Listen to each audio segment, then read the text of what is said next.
Ce soir, la casse du siècle met en lumière les liaisons dangereuses qui, depuis 1945, unissent caïd, police et monde politique français. Officiellement, la République traque les voyous. Officieusement, il arrive à ces voyous de lui rendre service en réalisant ses basses besognes. En 3 volets, cette série documentaire confronte la parole de grandes figures du banditisme aux témoignages exclusifs de politiciens, policiers et aux magistrats. Des historiens apportent également leur éclairage sur les grandes affaires qui ont éclaboussé la République depuis la Libération. Une soirée exceptionnelle qui propose une relecture inédite de l'histoire de France contemporaine. C'est tout de suite avec Les Gangsters et la République de Julien Johan et Frédéric Ploquin.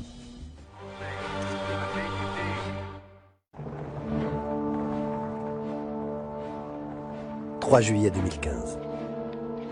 La famille gaulliste enterre son bras droit, l'homme de tous les réseaux, Charles Pasqua. Légende dorée pour ceux qui l'aimaient, légende noire pour ceux qui le détestaient. Avec cette génération, née entre les deux guerres, c'est un savoir-faire politique qui disparaît. Un goût pour les méthodes musclées, à la frontière de la légalité. Le thème, c'est quoi, alors? Les bandits et la République. Ah ouais? De 1945 à nos jours. Oh, bon. Les dirigeants français ont souvent fait appel à la voyoucratie, mais toujours, bien sûr, au nom de la patrie. On peut comprendre qu'à un moment, au nom de la liberté, on sorte des règles démocratiques. Mais du coup, il y a une sale habitude d'utiliser la force pour l'emporter. Le charme des criminels, c'est qu'ils sont intelligents, violents, qu'ils peuvent obéir à des instructions. Mais quelle est la compensation ? Un demi-siècle d'échanges et de bons procédés entre voyous et politiques ont marqué la République et façonné le banditisme français. Les gangsters connaissent une autre version de l'histoire de France, une histoire de compromission et de services rendus par le milieu. Les voyous ont commencé à faire quelques braquages, tout ça, et puis il y a quelques politiciens bien connus qui se sont dit tiens, ces gens-là peuvent servir. L'homme politique, quelque part, c'est un voyou aussi. La différence, elle est là. C'est que le voyou, il a d'autres méthodes. Des intérêts personnels ont fini par converger et des liens indéfectibles se sont tissés. Mais toujours, bien sûr, pour l'amour de la patrie.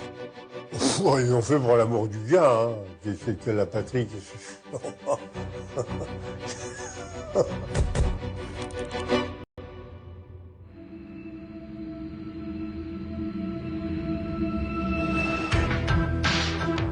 Trop de journaux ont agité le spectre des polices parallèles, autrement dit, des mystérieuses barbouzes.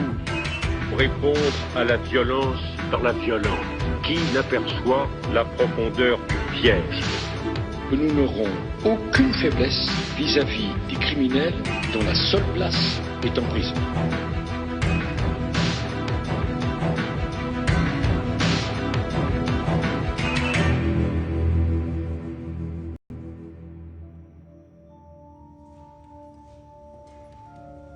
Dans le milieu, la parole est rare.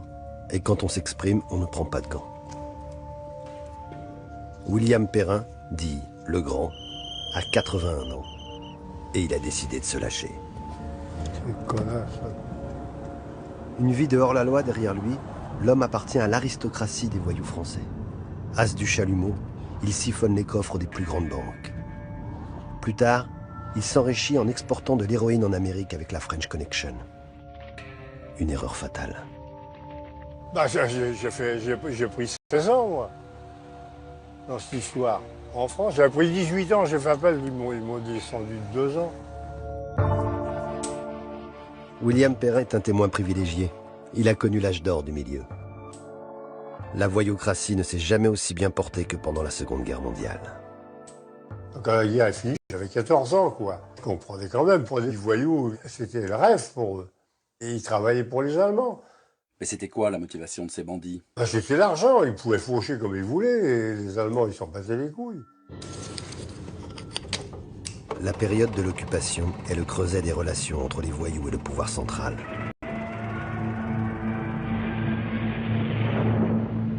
Les Allemands ont besoin des bandits pour tenir la rue et faire remonter des renseignements opérationnels. Sans eux, ils ne contrôlent pas le territoire. Ces truands, ils ont ce qu'ils appellent entre eux le carton. C'est l'Ausweis qui permet de circuler à n'importe quelle heure du jour et de la nuit s'ils en ont besoin. Et puis on leur donne le droit de porter des armes. Les voyous, leur principe, il est simple. Faire de l'argent en profitant de la situation. Ils ont compris qui étaient les maîtres et ils s'enfoncent dans la brèche. Et les Allemands, ils vont trouver un personnage parfaitement adapté à cette période trouble, Henri Lafon. C'est un escroc.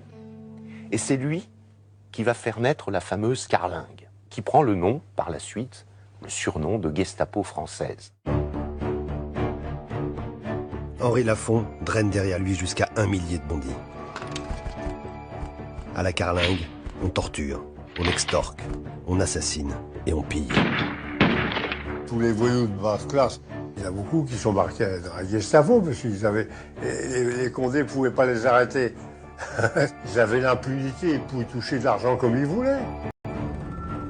Les Allemands sont pragmatiques, et les voyous aussi. Cette union sacrée s'avère des plus lucratives. Les truands, ils disaient ni fascistes, ni gaullistes, mais pognonistes. Sous-entendu, la seule chose qui nous intéresse, c'est les affaires. Et on fait des affaires avec qui? Les gens qui tiennent les rênes du pouvoir. Proche de la libération, on sent bien que les choses vont changer. On s'acoquine, on se rapproche des résistants. La guerre est décidément une aubaine pour les voyous, car le camp d'en face également a besoin d'eux. Pour les résistants, la défense du pays contre l'Allemagne nazie justifie tous les moyens. Même l'embauche de ces hors-la-loi. Quand on veut conquérir un territoire, on utilise des forces disponibles sur le territoire et en général, on est assez peu regardant. On a beaucoup de compétences dans le milieu criminel et ces compétences servent quand on n'en a pas de substitution chez les gens honnêtes. Je ne crois pas que l'on puisse dire que la République s'est appuyée sur les voyous. La République s'est dotée des moyens nécessaire lorsque son existence même était menacée. Le meilleur exemple de retournement de veste chez les bandits de cette époque, c'est Pierre Loutrel, dit Pierrot le Fou. Assassin sociopathe à la Gestapo française pendant 4 ans, avant de rejoindre le maquis.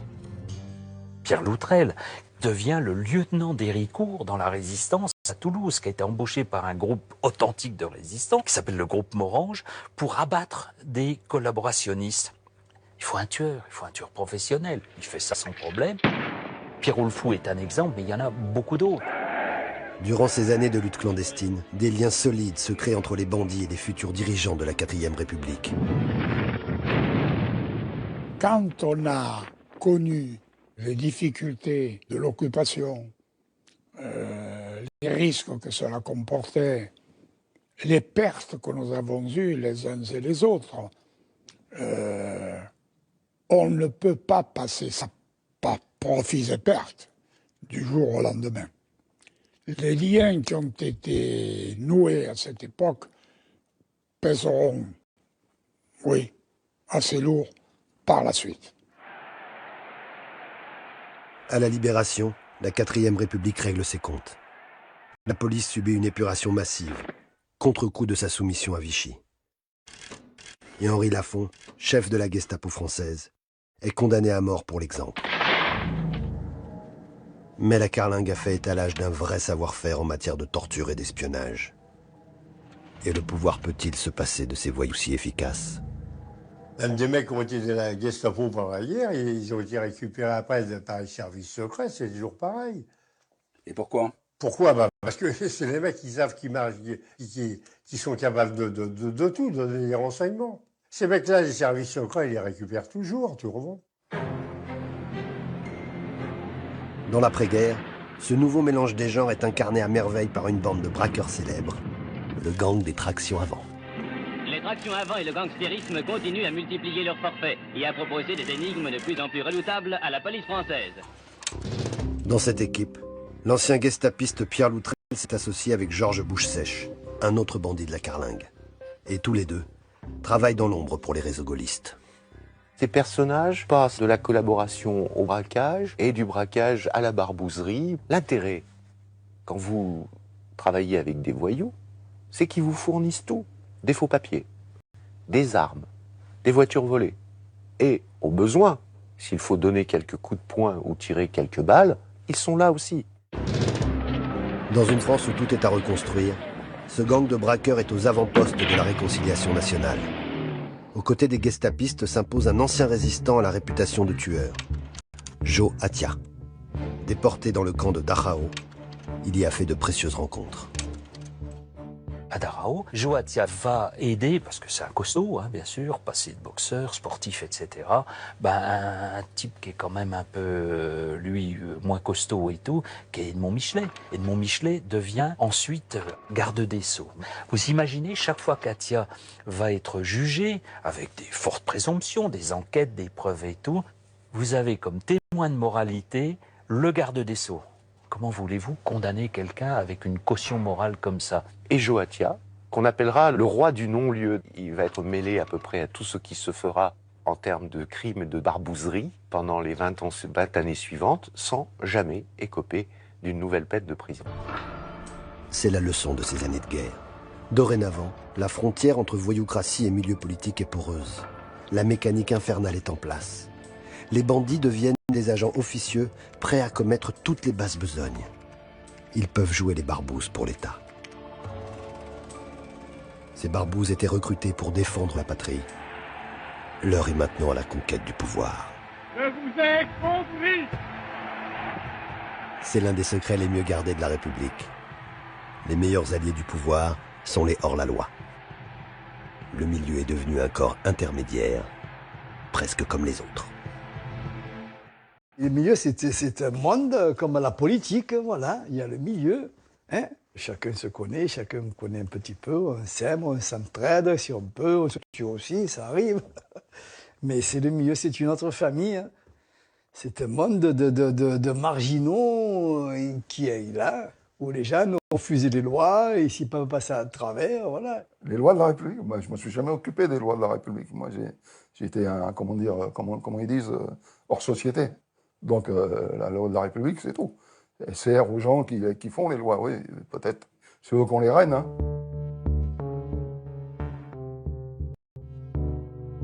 La carrière de Michel Lepage commence dans les années 60.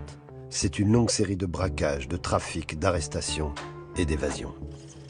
À 18h, le fourgon de la gendarmerie arrive place d'Enfer Rochereau. À l'intérieur, Michel Lepage, 32 ans, en prison pour tentative de meurtre, hold-up, racket et agression à main armée. 4 hommes armés et masqués blessent le chauffeur, neutralisent les 2 gardes de Lepage et libèrent ce dernier. L'opération a duré moins de 5 minutes. Pour celui que l'on surnomme le parrain de la banlieue sud, lorsqu'on appartient au milieu, il y a des règles à respecter. La première d'entre elles, on ne se mélange pas avec les flics. Les seules fréquentations qu'on avait avec eux, nous, les voleurs, c'est quand on est dans leur bureau et qu'ils nous parlent de ce qu'on a pu faire, de ce qu'ils nous accusent. Voilà, c'est tout. Les seules relations qu'on avait, c'est ça. Puisqu'on se courait derrière, ils nous couraient derrière. Et nous, on courait plus vite de temps en temps. C'est le chat et la souris avec eux. Hein. C'est comme ça que ça se passe. Pourtant, lorsqu'il débute, Michel Lepage constate que ses grands frères en crime ne jouent pas tous avec les mêmes règles. Certains sont très proches des policiers. Ils ont dans leur poche un laissez-passer officiel, un sésame qui tient en 3 lettres, S-A-C. Ah, on arrivait dans un bar, on les voyait avec les calibres sur eux. Mais vous faites pas serrer avec les calibres? Bah non, on a la carte du sac. Ah bon? Bah voilà. À l'époque, tu te faisais arrêter avec la carte du sac, tu montrais ta carte, tu avais le calibre, bon allez, vas-y, circule. Voilà, c'est surtout comme ça qu'ils nous vendaient la chose, les mecs plus anciens que nous. Le sac. 3 lettres qui font encore tâche dans l'histoire du gaullisme. 3 lettres pour service d'action civique. Une police parallèle dont les responsables ont encore du mal aujourd'hui à reconnaître la dangerosité pour la République. Moi qui ai été un des responsables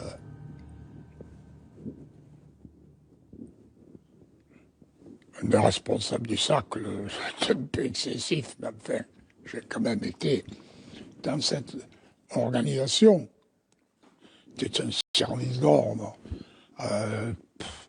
doublé d'éléments qui renseignaient un peu sur le fonctionnement du mouvement politique.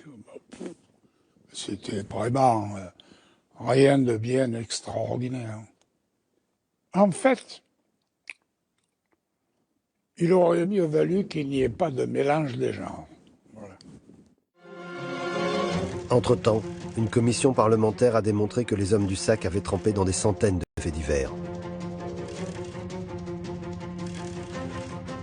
En 1958, il s'agit simplement de ramener De Gaulle aux affaires.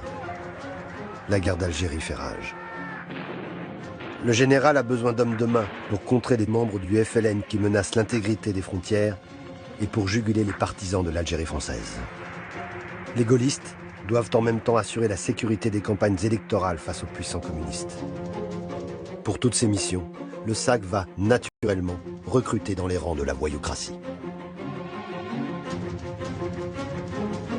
Combien de fois ils m'ont fait, moi, ils m'ont sorti de prison, moi, pour faire un arrangement. J'ai dit, allez vous faire baiser.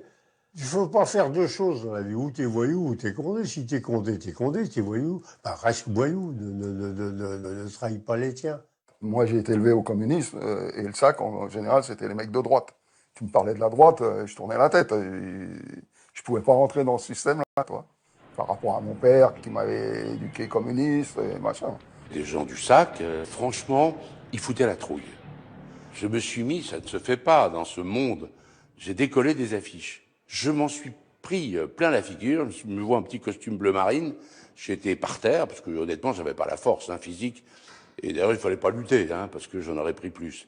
Donc j'ai vu ce que c'était la force qui n'est pas nécessairement celle du droit.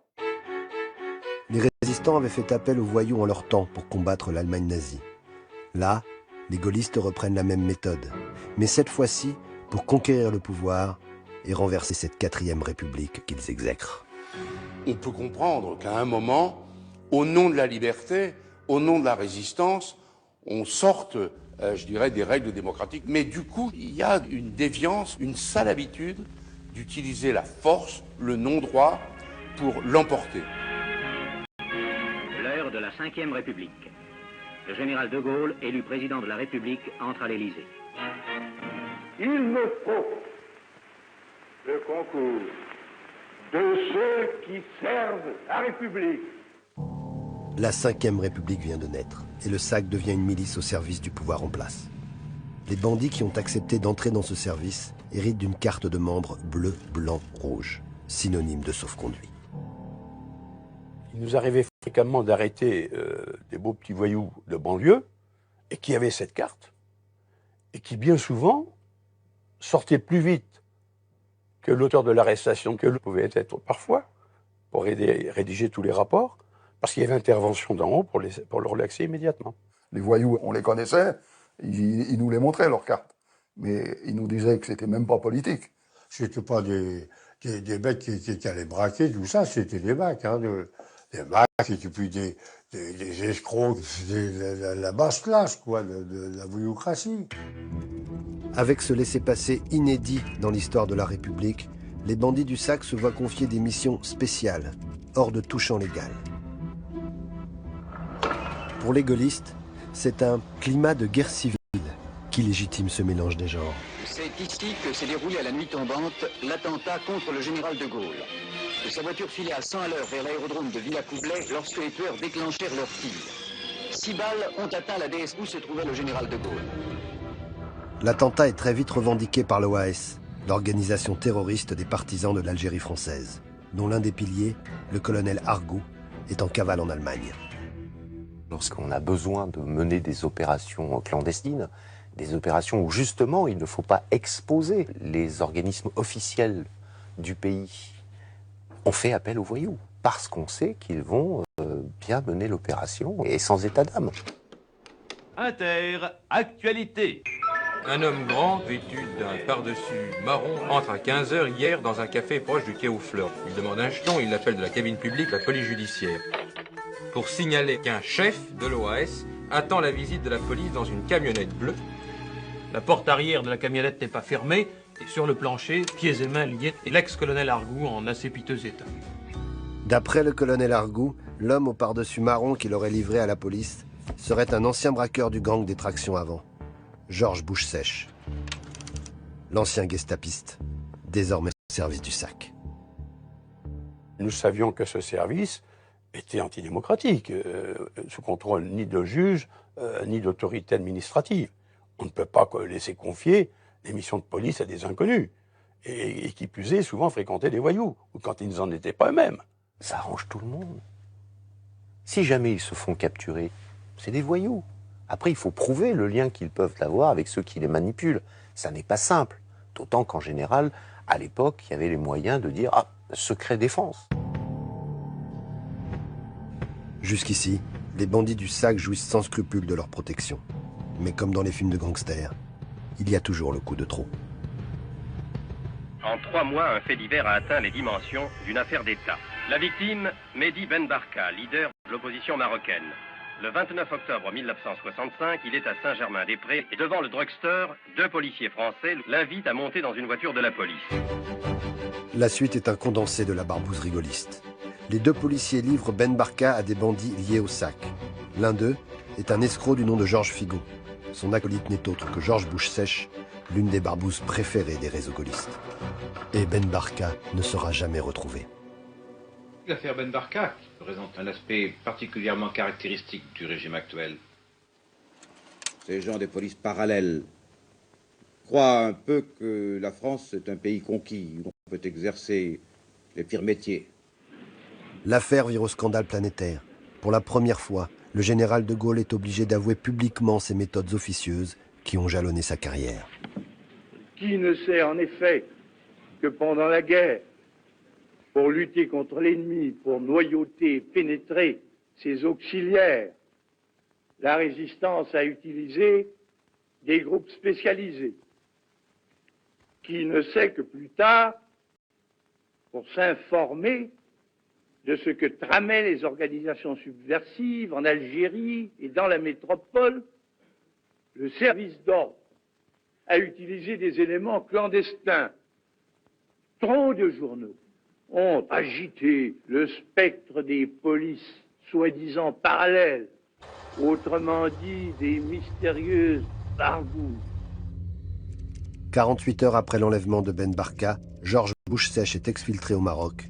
On ne le reverra jamais. Il ne reste plus qu'un témoin, Georges Figon, petit escroc proche du SAC, qui connaît des journalistes et menace de tout raconter. Georges Figon, qui depuis plusieurs jours multipliait déclarations à la presse, est trouvé mort dans un studio de la rue des Renaudes, au moment même où la police venait en force procéder à son arrestation. Le procureur général Chavanon y conclut au suicide. En langage de gangster, on appelle ça une affaire classée. William Perrin, le perceur de coffres, se souvient d'un rendez-vous avec des gens du SAC, une semaine avant le suicide de Figon. Et on m'avait fait une proposition pour fumer Figon, mais moi j'ai dit, moi ça m'intéresse pas.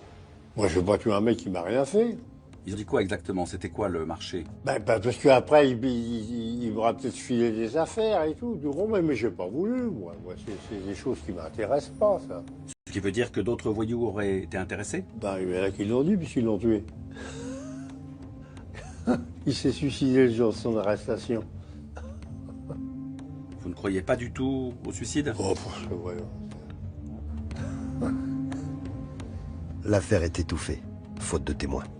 Voilà pour Ben Barka. Politiquement, De Gaulle est tout de même obligé de réagir. Il va donc réformer, non pas le SAC, mais la police. Le 36 quai des Orfèvres sera désormais encore plus contrôlé par le pouvoir, et donc encore plus contrôlé par De Gaulle lui-même. Par contre, le SAC est préservé. Les bandits sont trop précieux. Je me souviens des nombreuses interventions que je conduisais à l'époque avec mes prédécesseurs et après moi-même auprès des ministres de l'Intérieur successifs pour leur demander la suppression de ce service d'action civique. À chaque fois, les ministres, la réponse était « Mais non, vous fantasmez, ça n'existe pas ». Les ministres, à chaque fois, ils nous y conduisaient en fait. Et tout continuait comme avant, rien ne se passait. Rien ne se passait. Ils n'ont jamais eu la volonté de mettre un terme. La pègre a tellement apporté aux gaullistes que ceux-ci sont désormais convaincus qu'on ne peut pas se passer d'elle, qu'on ne peut pas gérer la France sans barbouzerie, même si la contrepartie coûte cher. Les hommes du SAC noircissent les pages faits divers des journaux. En 1974, ce n'est pas un gaulliste qui arrive au pouvoir, Valéry Giscard d'Estaing représente la jeunesse et le changement. Giscard voudrait bien se passer des structures issues du gaullisme, mais il n'a rien en face. Il n'a certainement pas l'outil nécessaire à un chef d'État pour gérer l'équivalent du SAC. Il n'a aucun contact dans le milieu, zéro. Et donc, il va devoir composer avec ce qui reste. Et ce qui reste, c'est Chirac, qui, lui, pendant ce temps-là, récupère toutes ces structures qui, bien que vieillissantes, sont encore extrêmement puissantes. Le 5 mai 1976 voit la naissance officielle du FLNC. Comment le pouvoir va-t-il préserver la continuité du territoire? En Corse, c'est un triste record. Il y a eu 16 attentats dans l'île et tous ces attentats viennent d'être revendiqués par un nouveau mouvement clandestin, le Front National de Libération. Pour l'État, la Corse, c'est la France. La barbouzerie est désormais un réflexe pavlovien. Les réseaux de Chirac reprennent immédiatement du service. Et sur l'île, c'est une drôle d'histoire qui commence. Une histoire où les autonomistes sont à leur tour victimes de curieux attentats. Moi, j'ai sauté dans ma voiture. Tous les ressorts de mon siège étaient remontés en haut du siège, mais moi, j'ai rien eu. La voiture a décollé d'un mètre ou deux, elle est redescendue, j'ai rien eu. Ils ont essayé de tuer ma mère avec 5 kilos d'explosifs. Tous les escaliers, qui étaient des escaliers en marbre et tout, ils étaient comme si au rasoir. Edmond Simeoni, leader politique des autonomistes, comprend tout de suite à qui il a affaire. Un gang de barbouzes du nom de Francia, la filiale corse du SAC. La liste, elle a été établie par des observations, puisqu'on était toutes les nuits en éveil, toute la Corse et tout, même les gens qui n'étaient pas avec nous surveillaient, ça fait qu'on les a identifiés. Le leader des barbouzes s'appelle Pierre Bertolini. C'est un brigadier chef chez les pompiers, il est corse et farouchement opposé à l'indépendance de son île. Et il a recruté dans son équipe de nombreux voyous. Vous aviez une dizaine de types, il y en avait 2 ou 3 qui étaient décervelés, et il y en avait 7 ou 8 qui étaient des voleurs de poules de droit commun. Mais vraiment, le bas du caniveau dans la pègre. Pour lutter à armes égales avec les poseurs de bombes, l'État giscardien succombe à son tour aux délices de la basse police. Quand on est dans une démocratie, ça peut fortement choquer de voir des républicains utiliser des moyens qui sont fort peu démocratiques, mais qu'ils justifient évidemment pour l'intérêt de tous. La posture morale, donneur de leçons est un truc absolument formidable, mais qui n'a rien à voir avec la réalité. Dans la réalité, si on doit traiter d'un sujet grave, alors on génère avantages et inconvénients. Et puis le politique fait un choix parce qu'il est là pour ça. Le choix de Francia va s'avérer dangereux. En Corse, tout se sait. Dominique Bianchi, leader autonomiste, est persuadé qu'après les bombes, Francia en veut maintenant à la peau de ses camarades. Ce Corse décide donc naturellement de prendre les armes. Et le jour J, il tend un guet-apens aux barbouzes. On les a coincés, on les a braqués, disons les choses. Et à notre grande surprise, on a trouvé dans leur voiture des dizaines d'armes. On découvre un arsenal plus qu'impressionnant.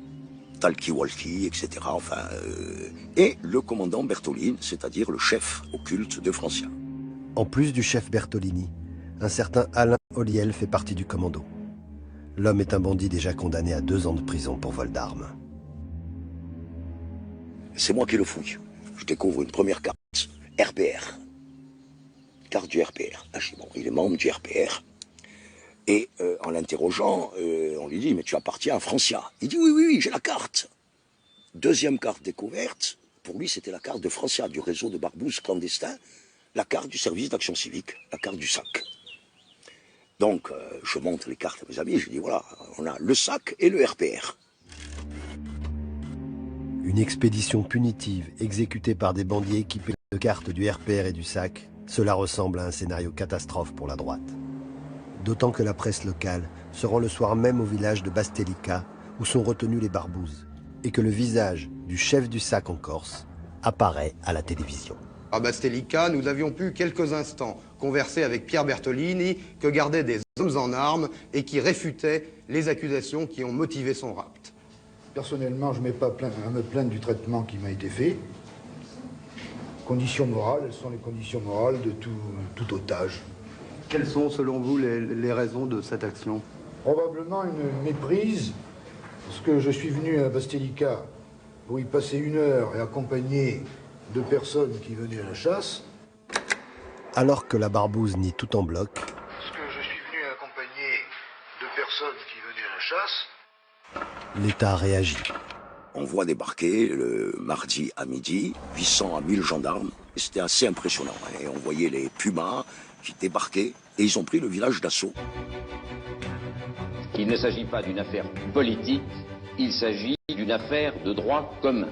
Il n'y aura jamais en France de tractation avec les preneurs d'otages qui sont des criminels de droit commun.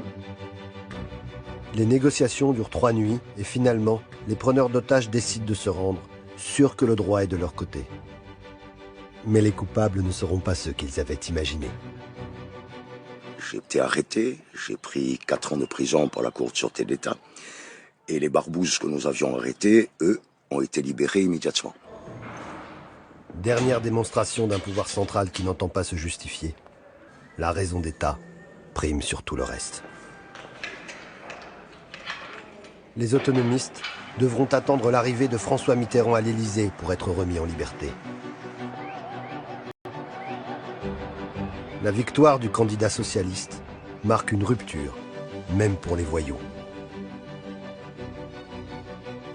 Si la plupart d'entre eux sont d'invétérés anarchistes, les classes populaires dont ils sont issus aspirent à davantage de justice sociale.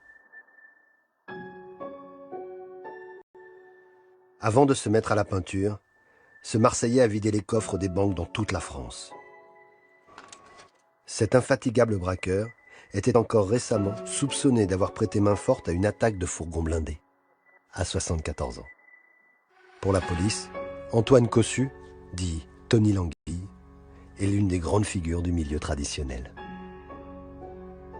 Mais Tony Languille, ça vient d'un Condé à Paris. Je me fais serrer à Paris avec des amis, on partait sur un braquage, on a la voiture pleine d'armes. Un contrôle comme ça, on nous coince, moi je sors les papiers. Le mec me dit, oui, les papiers, j'ai écouté, ils sont dans la poche, je sors, tu vois. Et là, j'essaye de m'arracher, il me court après, il tombe, il se fracasse, tous les condés, je prends les escaliers, je réussis à m'évader. Et là, ce condé, il a dit, c'est une anguille, celui-là. Il a dit, je l'avais dans les mains, il a dit, il m'a glissé comme une anguille. Malgré ses propensions à s'évader, Tony Languille a passé 28 années sous les verrous, où il a connu les pires conditions de détention. Alors l'arrivée au pouvoir de François Mitterrand lui a fait plaisir, comme à la plupart des bandits. Je suis sorti dehors de Mitterrand, hein. J'ai finissé ma peine, donc on a touché nos grâces. Moi, Mitterrand, il m'a plu. Il a tenu ses promesses. Hein. Avant d'aller au pouvoir, il a dit la peine de mort, j'en veux plus. Et il a fait. Il aurait pu se couler avec ça. Parce que le peuple en général, la peine de mort, hein, on dirait que ça leur plaît. Voilà. Et bon, quand tu es en prison, tu es sensible à ça. Hein. La politique carcérale de François Mitterrand est le symbole d'une nouvelle époque. L'alternance doit surtout permettre de tourner la page des polices parallèles. Dans l'opposition depuis des décennies, les socialistes découvrent les ors de l'Élysée avec prudence. François Mitterrand a vu trop de barbouzeries dans sa longue carrière pour ne pas redouter le pire. François Mitterrand m'avait dit au début de son mandat, vous savez, mon cher ami, je pense que je ne serai pas là longtemps. Ils nous chasseront. Et vous, dans la police, soyez vigilants. Si vous entendez des choses qui se trament contre nous, et il a l'amabilité de me prévenir. Ils ont tous eu une trouille bleue le soir du 2e tour de la présidentielle en pensant qu'il allait y avoir des colonnes de chars qui monteraient sur Paris. Enfin, tout le monde s'imaginait dans une logique Pinochet, quoi. Pinochet Allende. Voilà, le siège allait être encerclé, tout le monde allait être arrêté, on finirait au Parc des Princes. La survie du pouvoir socialiste passe d'abord par l'élimination des réseaux occultes de la droite, et du SAC en particulier. La tuerie d'Oriol, c'est une affaire interne au SAC, le service d'action civique, affirmation ce soir de la police marseillaise. La tuerie d'Oriol est un règlement de compte entre membres du SAC qui tourne au carnage. 6 morts, dont un enfant de 8 ans. C'est vrai qu'il y a eu aussi, à la fin, des agissements inacceptables. C'est comme ça. Il y a eu des crimes de commis, des règlements de compte, tout ça. Tu sais, quand tu donnes une carte blanche à un individu pour faire, il fait n'importe quoi, il fait du mal, tu comprends, puisqu'il a carte blanche, on ne peut pas rien lui faire, tu comprends, et il torture et tout, il fait du mal. Voilà. Derrière la tuerie d'Auriol, c'est aussi le vrai visage du SAC qui apparaît au grand jour. Une association de bandits pognonistes et de policiers dévoyés sous les ordres de politiciens sans scrupules. Le gaullisme a enfanté un monstre. Service peut-être, mais action aussi, mais alors civique, ça manquait un peu de civisme, pour être franc. Gérard Fauré est un ancien trafiquant de drogue. Dans les années 70, il était surnommé le prince de la cocaïne. Et à l'époque, il côtoyait des membres du SAC, dont la spécialité était le braquage de banques. Il y avait le grand Roger, il y avait Jacques, il y avait Loul. Aujourd'hui, ils sont tous morts, c'est pour ça que j'en parle, sinon. Et ils ont commencé à faire quelques braquages, tout ça, et puis il y a quelques politiciens bien connus qui se sont dit, tiens, ces gens-là peuvent servir pour financer les campagnes présidentielles. C'était surtout ça l'idée. C'est-à-dire que les voyous partageaient avec les politiques, c'est comme ça que ça se passait? Les voyous partageaient avec les politiques, oui, bien sûr, c'était moitié-moitié. Mais c'était les policiers qui leur donnaient les plans. Ils leur donnaient des banques à braquer, ils leur donnaient des fourgons à braquer, tout. On vous emmène le plan, on vous dit, voilà, tu tapes là, il n'y aura pas de policiers. On va faire en sorte qu'il n'y ait pas de policiers ici. Vas-y, les gens, ils rentraient comme chez eux. C'est aussi simple que ça. C'est ce qui se fait même dans le grand banditisme. En dehors du SAC, les gros voyous, comme Gaëtan Zampa, que j'ai bien connu, et Francis le Belge et tout. Moi-même, j'ai été en contact avec des policiers en France qui me donnaient des plans, bien sûr. Et c'est normal, on paye, c'est moitié-moitié. La justice française n'est jamais parvenue à prouver le financement du parti gaulliste par des délits liés au SAC. Mais pour François Mitterrand, la tuerie d'Auriol de l'été 81 est une aubaine. Il lance une commission d'enquête parlementaire pour détruire ce SAC, qu'il considère comme le bras armé de l'opposition. L'officine gaulliste, voyant la fin arriver, se débat jusqu'à son dernier souffle. Et nous avons eu quelques menaces directement à l'encontre de la commission, allant même jusqu'à des coups de feu. Je considère que la dissolution du SAC serait purement et simplement un acte politique, une espèce de vengeance, comme les hommes sectaires actuellement au pouvoir en ont le secret. La dissolution du SAC a été prononcée officiellement ce matin par le Conseil des ministres. Pour Bertrand Delanoë, le porte-parole du Parti socialiste, il s'agit d'une mesure de salubrité publique. François Mitterrand, l'ancien pourfendeur de la Ve République, ne va pas tarder à jouir des pleins pouvoirs. Le SAC dissous, il avance ses pions et monte une cellule élyséenne composée de fonctionnaires triés sur le volet. La création des polices parallèles est une constante de tous les pouvoirs qui se veulent forts et de tous les pouvoirs qui n'ont pas confiance dans la police officielle. Il y a une fascination des politiques pour la police parce qu'ils en sont les victimes dans l'opposition. La cellule élyséenne protégera la vie du président, mettra des dizaines de personnes sur écoute et ne s'embarrassera pas de la légalité. Jusqu'au jour où ça dérape. Une fois de plus, en Corse, où le FLNC, après 2 années de trêve, engage un nouveau bras de fer avec l'Élysée. Nous allons imposer à l'État français ce droit à l'autodétermination. Et à partir de ce moment-là, nous étudions toutes sortes de moyens. Le pouvoir socialiste ne veut pas paraître laxiste. Dans son viseur, 2 piliers du FLNC, les frères Alain et Guy Orsoni, à qui l'État attribue des centaines d'attentats.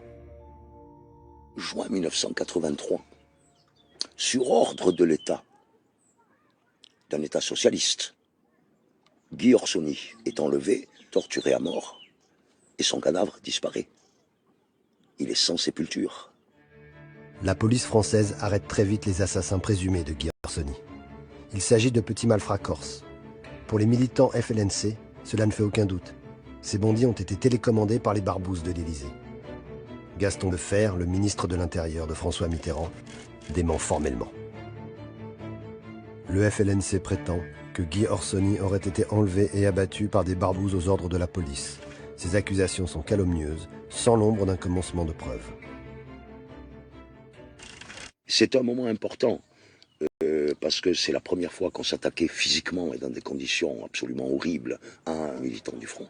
Et donc le FLNC à l'époque a décidé unanimement qu'on ne pouvait pas impunément tuer un de ses militants. Donc la riposte a été impitoyable. Mesdames, Messieurs, bonsoir. La violence en Corse, une nouvelle fois à la une de ce journal, avec une affaire qui semble tout droit sortie d'un film policier. Devant la porte de cette maison d'arrêt se sont présentés 2 gendarmes et un prisonnier à écrouer. Il était 6 heures ce matin à Ajaccio. Les 2 gendarmes et le prisonnier sont en fait des militants FLNC déguisés, venus prendre d'assaut la prison d'Ajaccio. De mémoire de policiers, on n'avait jamais vu ça en France. À l'intérieur, une fusillade éclate. Les assassins présumés d'Orsoni viennent d'être liquidés dans leurs cellules. Il fallait que justice soit faite, justice est faite. Je remercie le FLNC d'avoir rendu justice à mon frère.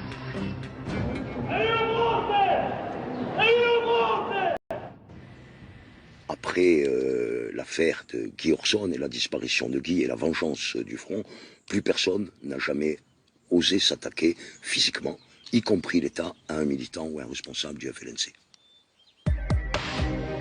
L'utilisation des voyous pour des basses besognes ne dépend pas de la couleur politique. À gauche comme à droite, la justification est toujours la même, préserver les intérêts de la patrie. Mais les temps changent. Plus d'attentats contre le président, plus besoin de gros bras dans les meetings. Même les indépendantistes corses jurent qu'ils déposent les armes. Nous sommes en mesure de mettre en place les conditions effectives d'un début de démilitarisation de l'espace du politique. Dès lors, l'utilisation des barbouzes tend à disparaître, du moins sur le territoire français.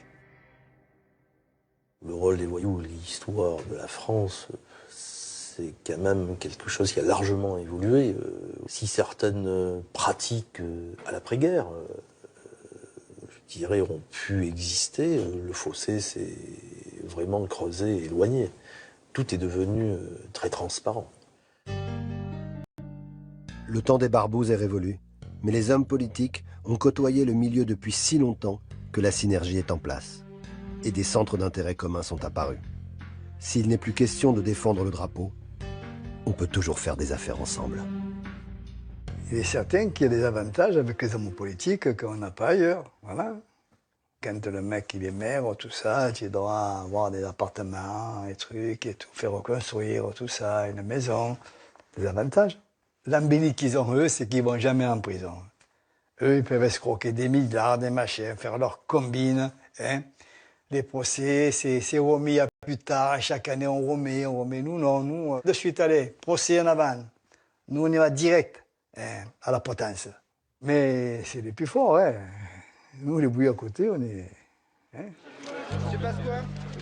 Lorsque Charles Pasqua est ministre de l'Intérieur, il a, entre autres, la responsabilité des établissements de jeu sur le territoire français. Un milieu où les tentations sont grandes. Je n'ai jamais été attiré par le jeu. Je n'ai impulsé aucune politique. J'ai laissé les choses se dérouler comme elles se déroulaient. Personne d'ailleurs ne m'a rien demandé. C'est pourtant à cause d'une sombre affaire liée au jeu que Charles Pasqua va plonger. Le ministre autorise la vente d'un casino en Haute-Savoie à un homme d'affaires sulfureux, un certain Michel Thomy. Vous venez là-bas dans la partie là. Hein. L'homme possède déjà de nombreux casinos en Afrique, comme ici, à Libreville, au Gabon. Là-bas, il est surnommé l'empereur des jeux. Oh, vous avez empereur? Pas du tout. On est venu pour être bien installé dans le pays et pas venir simplement pour prendre de l'argent et s'en aller, vous voyez. Parce que regardez la qualité du produit, ça a 4 ans. Les Corses, pour faire face à leur propre développement, ils sont obligés de quitter l'île. Ça ne vous a pas échappé. En dehors des chèvres, des châtaigniers, etc., je ne vois pas ce qu'ils pourraient trouver autre. Mais la justice soupçonne par ailleurs l'homme d'affaires Michel Thomy d'être lié au milieu corse. La diaspora corse est très importante, l'implantation en Afrique francophone, et il est toujours difficile de savoir à qui on a affaire. Est-ce que c'est un mafieux, un malfaiteur professionnel? Est-ce que c'est un individu qui a des connexions dangereuses avec le monde de la politique? Est-ce que ce chef d'entreprise lui-même est en lien avec le banditisme? Est-ce qu'il est issu du banditisme? Tout ça, c'est pas toujours simple à décoder. En 2007, la justice est en tout cas persuadée que Pasqua et Tommy ont conclu un pacte de corruption autour du casino d'Annemasse, en Haute-Savoie. Car très vite, Michel Tommy revend ce casino avec une plus-value conséquente de 80 millions de francs. 5 ans plus tard, 7,5 millions de francs se retrouvent sur le compte du parti politique de Charles Pasqua, le RPF, grâce à un don de la fille du même Michel Tommy. Un versement bien généreux, elle ne figurait qu'en 55e position sur la liste de Charles Pasqua. Lors du procès, les magistrats croient déceler l'existence d'un réseau corso-africain. Les réseaux Pasqua, je vais vous dire, à mon avis, me concernant du moins, ça ne peut être qu'un réseau d'amitié et de relations amicales. Je n'ai jamais eu de lien, moi, et d'amitié professionnelle avec M. Pasqua. C'est simplement de l'affection en dehors des affaires. Il n'a pas été possible de questionner plus avant Charles Pasqua sur le milieu du jeu en général et sur l'influence de certains corso-africains en particulier. Attendez, je comprends pas pourquoi on fait un focus. Il y a tellement focalisé sur le jeu et les Corses, en fait, parce que c'est pas vraiment pourquoi on est là, et c'est pas un sujet sur lequel on va s'épancher pendant des heures. Ça fait déjà la troisième question. On va arrêter là l'interview parce que ça nous intéresse pas. L'ancien ministre de l'Intérieur, Charles Pasqua, a été condamné à 18 mois d'emprisonnement avec sursis pour financement illégal de sa campagne des élections européennes de 1999. Ce verdict sonne la fin de sa longue carrière politique. Pour autant, ce réseau corso-africain qu'il a participé à fonder a-t-il disparu avec lui? 6 mai 2012, c'est François Hollande qui est élu président de la République. 17 ans après François Mitterrand, la gauche revient à l'Élysée. Comme en 81, les socialistes arrivent au pouvoir. Et comme en 81, ils cherchent à détruire les réseaux occultes de la droite. Au ministère de l'Intérieur, Manuel Valls se fait mettre au parfum. Les enquêteurs de la police judiciaire ont organisé depuis des mois des filatures dans le milieu corse. Et ils soupçonnent désormais l'ami de Charles Pasqua, Michel Tommy, d'y tenir un rang très haut placé. Selon eux, sa fortune et ses biens au Gabon serviraient à protéger les grands noms du banditisme insulaire en cavale. Et les enquêteurs enfoncent le clou. Ils ont vu ce même Michel Tommy dans la voiture d'un autre Corse, Bernard Squarcini, roi des espions pendant le quinquennat de Nicolas Sarkozy. Tommy et Squarcini dans une même voiture. Pour Manuel Valls, cela pose question. Le réseau corso-africain serait-il toujours actif? Et financerait-il désormais la droite sarkozyste? Je voudrais m'inscrire un petit peu en faux contre cette espèce de racisme anti-corse qui est toujours assez lénifiant, sur lequel il faudrait mettre un petit peu un bémol. Je pense que l'association de certains noms laisse à penser que de suite il y a forfaiture, corruption, trahison, sabotage. Manuel Valls lance en 2013 une enquête ultra secrète impliquant 18 policiers sur cet éventuel réseau corso-africain. Il y a un système mafieux, il y a une mafia en Corse et nous devons les attaquer à tous les secteurs économiques de l'île, mais aussi à l'extérieur.